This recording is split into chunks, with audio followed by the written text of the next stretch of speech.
L'intérêt de cette semaine de l'industrie, c'est de promouvoir les métiers de l'industrie et de montrer à l'ensemble des acteurs, c'est-à-dire les prescripteurs, que sont les parents, les professeurs, les conseillers d'orientation, mais aussi aux élèves, aux collégiens et lycéens, leur montrer tout l'intérêt des métiers de l'industrie, surtout leur diversité et l'attractivité qu'ils peuvent représenter pour eux, à la fois dans les perspectives de carrière, dans les perspectives de travailler sur des sujets passionnants et dans des domaines extrêmement différents, et de manière générale avec un niveau de rémunération qui est plutôt bon. L'objectif est donc de faire, je dirais, de la publicité, comme on disait autrefois, pour les métiers de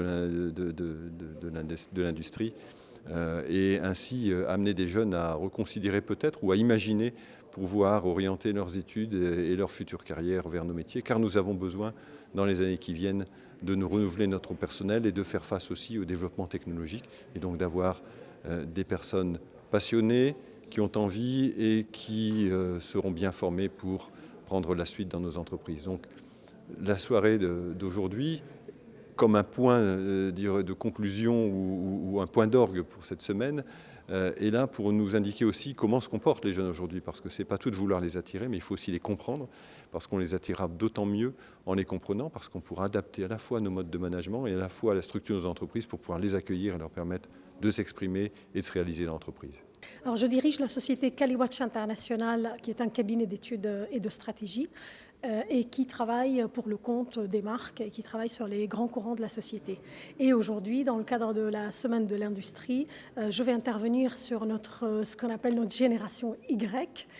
pour surtout souligner tous leurs paradoxes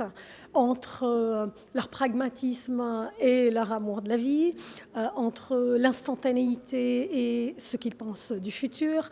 entre comment ils voient que l'univers est sombre et en même temps comment ils croient en eux-mêmes, et puis surtout de travailler aussi sur la façon nouvelle aujourd'hui de concevoir la communication, qui n'est plus d'un émetteur à un récepteur, mais qui se construit plus comme une chambre d'écho et comme un jeu de billard. Leur intérêt, c'est justement de créer ce lien qui aujourd'hui quand même est un peu difficile et qu'ils voient d'ailleurs, c'est ce qu'ils viennent de me dire, qu'ils voient un décalage entre l'utilisation férue quasiment de la technologie par les jeunes et entre l'appétit et l'envie que les jeunes peuvent avoir d'intégrer les industries qui, elles, fabriquent ce monde qu'ils utilisent aujourd'hui. Et nous, ce qu'on sait dans nos enquêtes et nos recherches,